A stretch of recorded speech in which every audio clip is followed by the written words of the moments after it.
Um, right, thanks so much, James.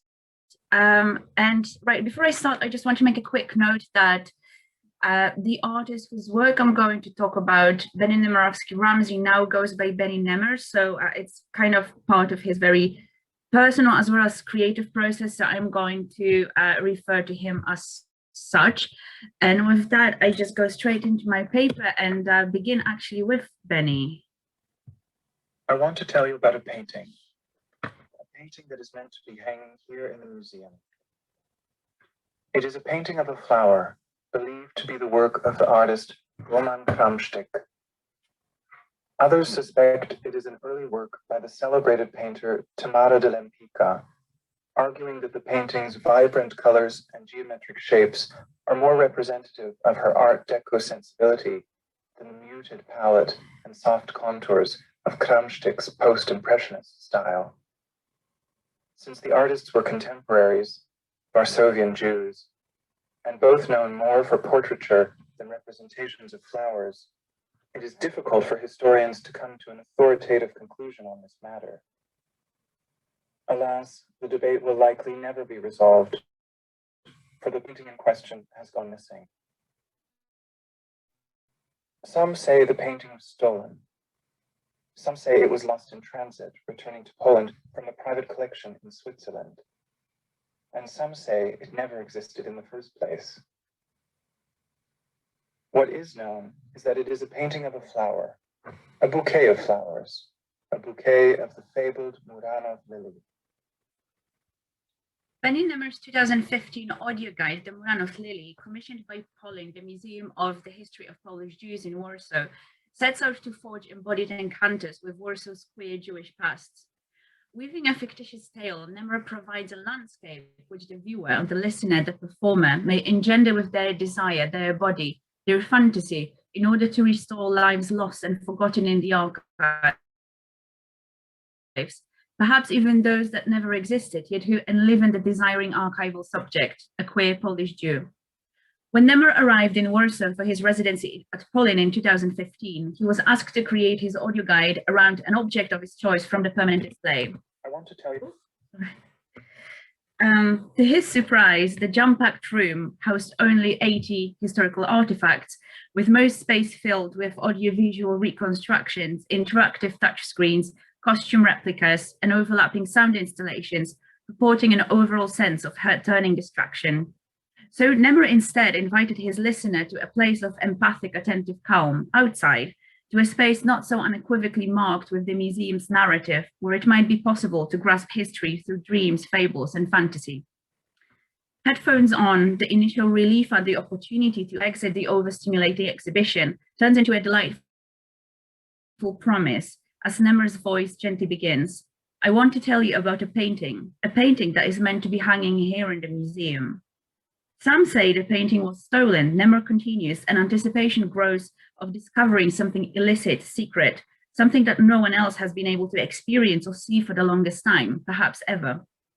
The artist frequently reminds his audience that what they are experiencing is a speculation, a fantasy, not so much untrue as ripe with possibility.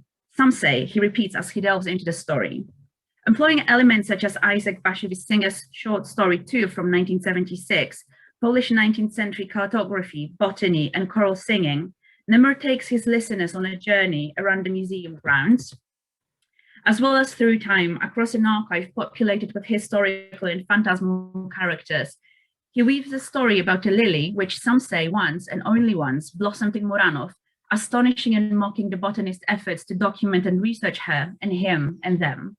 For the lily, fluctuating between female, male, both, and neither, evaded any easy gendering, replicating over and over in different forms, until some say chose to do so no more. The lily, Nemer ventures, is a haunting appearance of sorts of Zissel, a Jewish boy from a small village in the 19th century Poland who wanted to be a girl. Eventually, he took the name Zisa to live as a woman.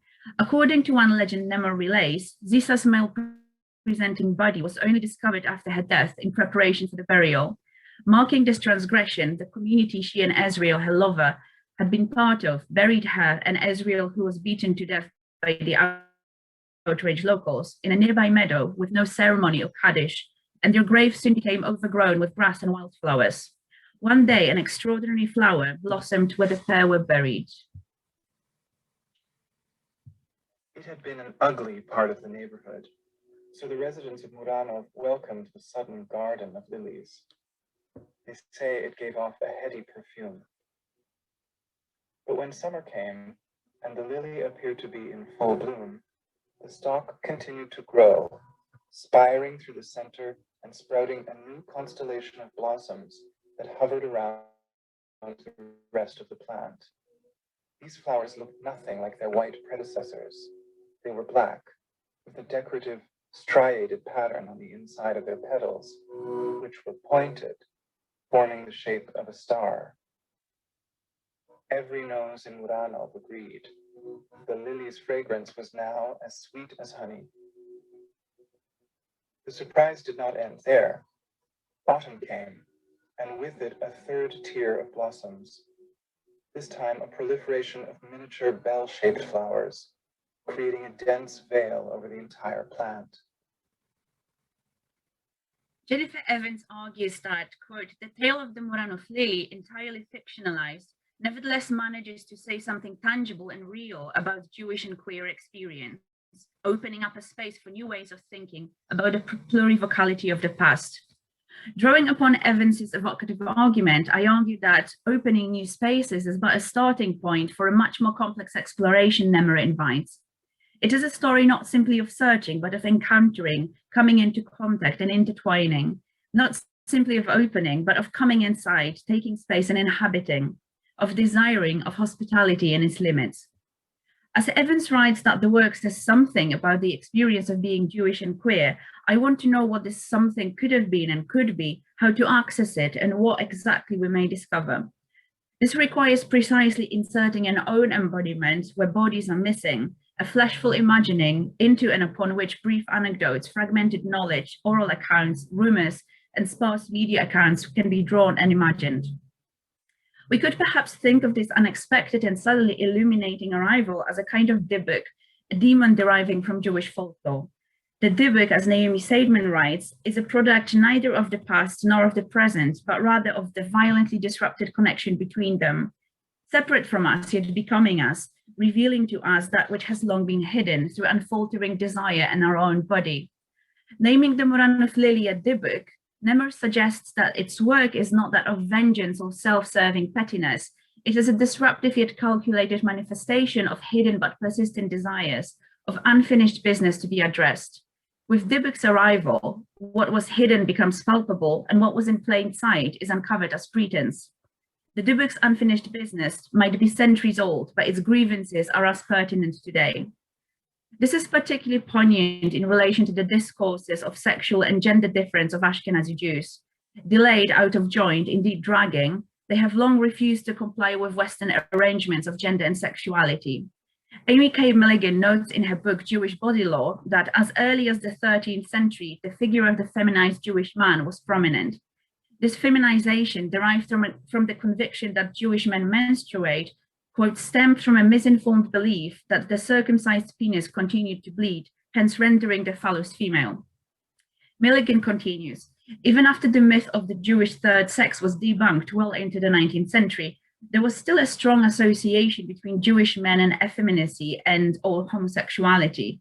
Depicted as soft and feminine, regardless of sexual orientation, Jewish men were categorized, including in the propaganda campaigns of Nazi Germany, as weak or womanly. In the late 19th century, as industrialization of early capitalism transformed notions of labor, domesticity, socialization, and leisure, emerging medical and scientific discourses in the West gave rise to the new category of homosexuality. As Naomi Seidman and Daniel Boyarin note in their respective bodies of work, it was no accident that the invention of the category of homosexuality coincided with the influx of Ashkenazi Jews into Western Europe. Identities of Eastern European Jews posed a challenge to the binary gender structures of Western societies. Seidman described this incongruence in her essay, Reading Queer Ashkenaz.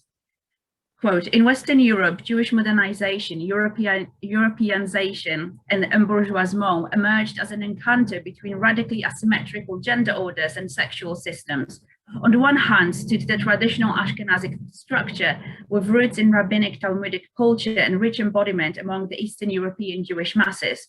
On the other hand appeared the bourgeois European sexual system with roots in Greco-Roman, Christian, and heroic chivalric cultural formations in which modernizing Jews aspired to participate. Early 20th century Poland, particularly the interwar years, saw strong nationalist sentiments exacerbated by the newly regained independence. The question of whether one may be both Jewish and truly Polish was at the heart of the debate on Polish identity. Stereotypes and urban legends about money and opportunity-grabbing Jews magnified the political tensions and hostile attitudes. Preconceptions of Jewish affiliations with pornography and sex work were particularly prolific, contributing to the anxiety of the gender difference of Ashkenazi Jews. The prejudice against Jewish-run brothels, to use historically accurate term, in Poland aggravated the already reluctant approaches towards Jewish men, stereotyped as opportunists, cutthroat entrepreneurs, and Jewish women as insatiably hypersexual. The 1918 article, Prostitutional Anti-Semitism, published anonymously in a weekly, The Jewish Voice, quotes a text which appeared in a Warsaw Jewish daily, The Morning paper, on the issue of Jewish involvement in sex work. The so-called night moths are a plague in Warsaw. They are all Jewish women. Streets of Nalewki, Gęsia, Miła, and other Jewish streets send out their Różas, Salcias, and Rywkas, and no one disturbs the parades of these licentious daughters of Israel. These tensions between Jewish and Gentile Poles and the latter's anxiety around Jewish brothels found their way into Sholem Asch's controversial play God of Vengeance from 1906, and was strikingly expressed through a portrayal of lesbian desire. In the play, Rivkele, a daughter of Yankiel who runs a brothel in the basement of his house, enacts a heteronormative scenario of a courting ritual with Manke, one of the women working for Rivkele's father. Manke seduces Rivkele, inserting herself into a fantasy of a sexual encounter with a bridegroom-to-be. Manke, in a play, says, "You are my beloved, and I am your beloved. We are embracing." She embraces her very tightly and kiss quietly. They kiss. We blush, we are so embarrassed. "Isn't this wonderful, Rivkele? Isn't this wonderful?" Rivkele concurs, "Yes, Manke, yes." Manke, "And then we're in one bed together, no one knows, just you and me, just like now." The women plot to escape Yankel's house and start a new life together. Rivkele's insubordination ultimately results in Yankel renouncing her as his daughter and no longer a pure Jewish child, and banishing her downstairs to the brothel. Yankel's fixation on Rivkele's purity is expressed in the absolute separation he wishes to maintain between the house, protected by the Torah scroll he had ordered, and the basement where the brothel is based, which Yankel sees as shameful and impure. Surprisingly, in the Polish context, the objection, though never addressed directly, was not that the play touched upon Jewish homoeroticism, but rather Jewishness and homoeroticism in Poland, both implicated in endangering Polishness through their innate immorality and backwardness. The editor of the nationalist paper Independent Thought, which often published anti-Semitic writings, reviewed the play favorably, claiming that Asch was his nation's conscience who uncovered the grim reality, the ignorance, egoism, heavy materialism, and superstitions of his brothers. God of Vengeance became only a pretext for Polish nationalist circles to join the discussion about Jewish presence in the Polish culture. The moral and intellectual superiority assumed by this anonymous Polish reviewer revealed a lot about the anxiety surrounding unfitting Jewish sexualities and the depths of Jewish immorality, unavoidably culminating with lesbian sex in basements turned brothels, and with the licentious daughters of Israel and their greedy pimps poisoning the straight-thinking, healthy Polishness. The play was, at least for this Polish critic, an admonishment of guilt of the Jewish excess. Imagining Nemer's story of the Muranów Lily as a divine possession of POLIN, with visitors asked to invite a polyphony of voices inside them, to allow the voices in their head to lead them to places of speculation, of ultimately unfinished business, is a starting point for thinking about reframing past such as that I recount here. It is a starting point for reimagining forms of queer memorialization and queer monuments, especially as they intersect with national and ethnic identities, where trades-off between them are often a sole spot, i.e. Does one have to reject being Polish in order to be Jewish and or queer? Nemer unearths Zisa and Ezreal's grievances through a Dybbuk-like incomprehensible presence of the Muranów Lily, and in these grievances we may also hear echoes of Manke and Rivka's voices, and of those Jews whose queerness, whether perceived or actual, was vilified, criminalized, and served as an illustration of Jewish demoralization. Their lives as queer Jews in Poland remain both uncelebrated and ungrieved. Just as Zisa and Ezreal's burial place was cast outside their Jewish community, so the profound absences of Ashkenazi sexualities, let alone queerness, continue to haunt the Polish conscience. While Nemer's work importantly claims physical space of the museum and its surroundings, it does so not with solidity and endurance of marble and steel. It relies on ephemeral affect, fleeting memory, indeed on one's invitation to become a host to a Dybbuk, on its own continuous becoming, as with new audiences, come new possibilities for cross-pollinations of affects and desires. Nemer's narrative makes space in history not only for Zisa and Ezreal, who, although fictitious, are stand-ins for those queer Polish Jews who never have and may never be named by history. It also creates a space for considerations of unfitting Ashkenazi sexualities, both in Poland and Western Europe, of continuous tensions of Polishness and Jewishness, and of Polishness and queerness, intersections of which resulted in violences such as pogroms of Polish Jews since the early 20th century, or anti-Semitic stereotyping of Ashkenazi men and women. Nemer offers a new mythology wherein the body and embodiment trace contemporary landscapes furrowed with memory.